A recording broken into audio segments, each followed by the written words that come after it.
بسم اللہ الرحمن الرحیم۔ السلام علیکم ورحمۃ اللہ وبرکاتہ۔ دوستو، آج کا جو عمل ہے وہ بارش کے وقت میں ایک عمل ہے۔ جب بارش ہو رہی ہو تو اس وقت ایک عمل ایک وظیفہ ہے، جب بندہ اس کو کرتا ہے تو اس کے بعد اللہ جل شانہ ہر قسم حاجت اور ضرورت اور ہر قسم مقاصد میں اللہ جل شانہ کامیاب فرمائیں گے۔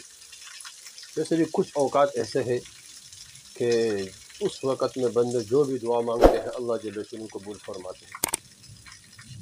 تو اس میں ایک وقت بارش کے بھی ہے، جب بارش ہو رہی ہو تو اس وقت بندہ جو بھی دعا مانگتے ہیں اللہ جل شانہ قبول فرما دیتا ہے۔ بارش کے وقت میں بارش ہو رہی ہے تو اس وقت بندے دعا مانگے، دل ہی دل میں دعا مانگے، ہاتھ اٹھا کے دعا مانگے، نفل پڑھے دعا مانگے، قرآن پڑھے دعا مانگے، کوئی وظیفہ کرے دعا مانگے، اللہ جل شانہ اس دعا کو ضرور قبول فرمائیں گے اور اس عمل کو اللہ جل شانہ ضرور قبول فرمائیں گے۔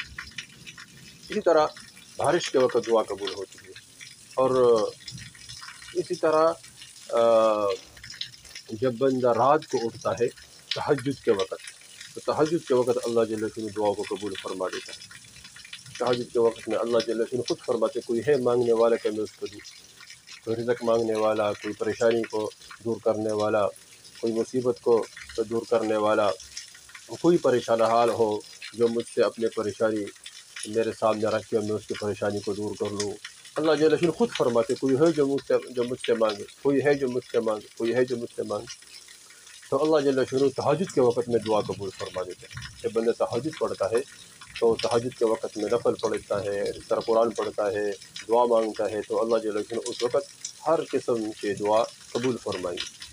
اور اسی طرح جب اذان ہو، اذان کے بعد اللہ جل شانہ دعا کو قبول فرما دیتا ہے۔ ہاتھ اٹھانے کی ضرورت نہیں ہے، دل ہی ایک تو مسنون دعا ہے، وہ مسنون دعا پڑھے، اس کے بعد دل ہی دل میں دعا پڑھے، دعا مانگے، اللہ جل شانہ کے سامنے کوئی مسئلہ ہو، کوئی پریشانی ہو، اللہ جل شانہ کے سامنے رکھے، انشاءاللہ اللہ جل شانہ وہ دعا قبول فرمائیں گے۔ اور اسی طرح جب انسان عصر کے وقت نماز پڑھتا ہے تو عصر سے لے کر مغرب کے وقت جو وقت ہے، یعنی عصر سے لے کر مغرب کے درمیان جو اوقات ہے، جو وقت ہے، اس میں اللہ جل شانہ دعا قبول فرما دیتا ہے۔ عصر کے وقت یہ بہت قیمتی وقت ہے، اس لیے حدیث میں بھی آتا ہے کہ تو یہ بہت قیمتی وقت ہے۔ اس طرح عصر اور مغرب کے بعد اور اس طرح عصر اور فجر کے بعد یہ اوقات بہت قیمتی ہیں۔ حضور صلی اللہ علیہ وسلم نے فرمایا کہ تو صبح کی نماز کے بعد اور عصر کی نماز کے بعد تھوڑی دیر، یعنی اللہ کے رسول نے فرمایا، اللہ جل شانہ فرماتے کہ تو صبح کی نماز کے بعد اور عصر کی نماز کے بعد تھوڑی دیر مجھے یاد کیا کرو، میں درمیانی حصے میں تیری کفایت کروں گا۔ ایک حدیث میں ہے کہ اللہ جل شانہ کا ذکر کیا کرو، وہ تیری مطلب براری میں معین ہوگا۔ ایک حدیث میں آیا ہے کہ حضور صلی اللہ علیہ وسلم نے ارشاد فرمایا کہ میں ایسی جماعت کے ساتھ بیٹھوں جو صبح کی نماز کے بعد آفتاب نکلنے تک اللہ کے ذکر میں مشغول ہو۔ مجھے زیادہ پسند ہے اس سے کہ 4 عرب غلام کو آزاد کروں۔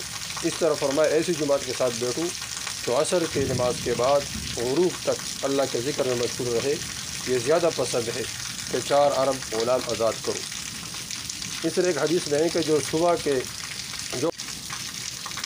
ایک اور حدیث میں ہے کہ اللہ کے رسول نے فرمایا جو شخص صبح کی نماز جماعت سے پڑھے، پھر آفتاب نکلنے تک اللہ کے ذکر میں مشغول رہے اور پھر 2 رکعت نفل پڑھے، یعنی اشراق کا، تو اس کو ایسا ثواب ملے گا جیسا کہ حج اور عمرہ میں ملتا ہے۔ اور حج اور عمرہ وہ جو کامل ہو۔ حضور صلی اللہ علیہ وسلم کا ارشاد ہے، میں ایک جماعت کے ساتھ صبح کی نماز کے بعد سے آفتاب نکلنے تک ذکر میں مشغول رہوں، یہ مجھے دنیا کے تمام چیزوں سے زیادہ محبوب ہے۔ تو یہ عصر کے بعد کا وقت اور اس طرح فجر کے بعد کا وقت یہ بہت قیمتی وقت ہے، اور اس کو ضائع نہ کرے۔ تو اس وقت بھی اللہ جل شانہ دعاؤں کو قبول فرما دیتا ہے۔ تو اس وقت ہم دعاؤں کی کثرت کریں، اللہ جل شانہ سے مانگے تو اللہ جل شانہ تمام کے تمام مسائل اپنے غیبی خزانوں سے پورے فرمائیں گے۔ تو ہم ان اوقات کا ذکر کر رہے ہیں جن میں اللہ جل شانہ دعاؤں کو قبول فرماتے ہیں۔ تو ان میں ایک وقت ہم نے وہ بھی ذکر کیا ہے کہ جب بارش ہو رہی ہے تو حدیث شریف میں ہے کہ اس وقت اللہ جل شانہ دعاؤں کو قبول فرما دیتا ہے۔ تو آج کے ویڈیو میں ہم یہ بتائیں گے کہ عصر کے بعد، مغرب کے بعد، عشاء کے بعد کسی بھی وقت میں بارش ہو تو اس وقت ایک عمل ہے، بندہ اس کو کرے، اس کے بعد جو حاجت، جو ضرورت، جو مشکل، جو پریشانی ہو وہ اللہ جل شانہ کے سامنے رکھے، انشاءاللہ وہ تمام مسائل اللہ جل شانہ حل فرمائیں گے۔ کون سا عمل ہے کہ سب سے پہلے ہم حضور صلی اللہ علیہ وسلم پر درود شریف پڑھے 11 مرتبہ، حضور صلی اللہ علیہ وسلم پر درود شریف پڑھے، جو بھی درود شریف آسانی سے بندہ پڑھ سکتا ہے۔ پھر اس کے بعد ربنا آتنا فی الدنیا حسنۃ وفی الآخرۃ حسنۃ وقنا عذاب النار، یہ مشہور دعا ہے، نماز میں بھی بندہ پڑھتا ہے۔